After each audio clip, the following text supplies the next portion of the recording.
Tov.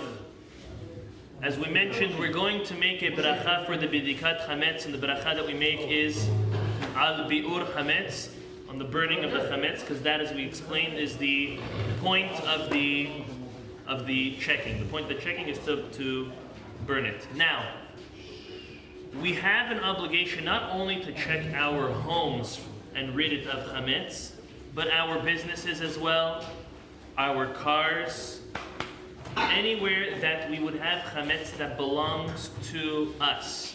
Chametz that is in our businesses or our offices that doesn't belong to us, we'll speak about it at a later occasion.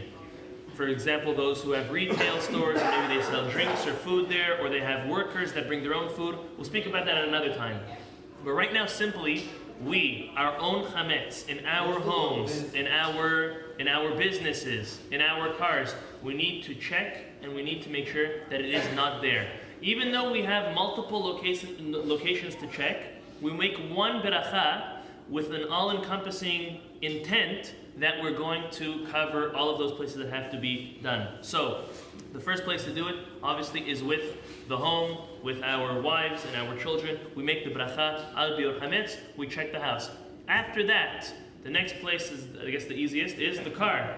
Go check the car. Now, even if you clean the car, even if you gave the car to car wash and they did it detailed, we still need to check it ourselves. Check under, it takes 2 seconds. Check under the seats, check if anything else is there. Most importantly, which the car wash people don't look in the glove compartments. Look in the middle one, look in the one on the side. If you have a trap door somewhere, look everywhere to make sure that there's absolutely no Chametz that is found over there. Now, as we said, you're not going to make another blessing on the checking of your car. You're also not going to make another blessing on the checking of your office and your business.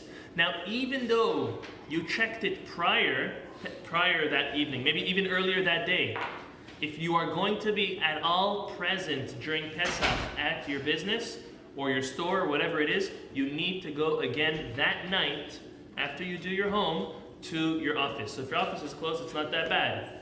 If it's a little further, so see to that either you do it or you have another Yehudi, another Jew, do it on your behalf. But again, one beracha for everything. Now, if your office is very, very, very far, and you know it's going to take a long time to get there, and that would be considered a hefsek, an interruption between the first bracha and the checking and the second one, you could have in mind to do your bracha only for your house and your car, and then when you get to the destination, the other destination, the location that needs to be checked, you can make a new bracha over there. A synagogue also needs to be checked. So it's the rabbi's responsibility, the gabai's responsibility. It sometimes could be split up if it's a big enough synagogue and that people need to check. But that's cleaning and checking. So cleaning is one thing, checking is another. Now, a room that you know you're not going to kosherize for Pesach because you're leaving Chametz over there because you're selling to the goy, you don't need to check. You know that there's Chametz over there. That's fine. You can put it in all over there. So checking with a candle, one beracha, and as we mentioned this morning, we do not do the bracha of Shehayanu. Yeah, I'll take a question. If you're going away, do you have to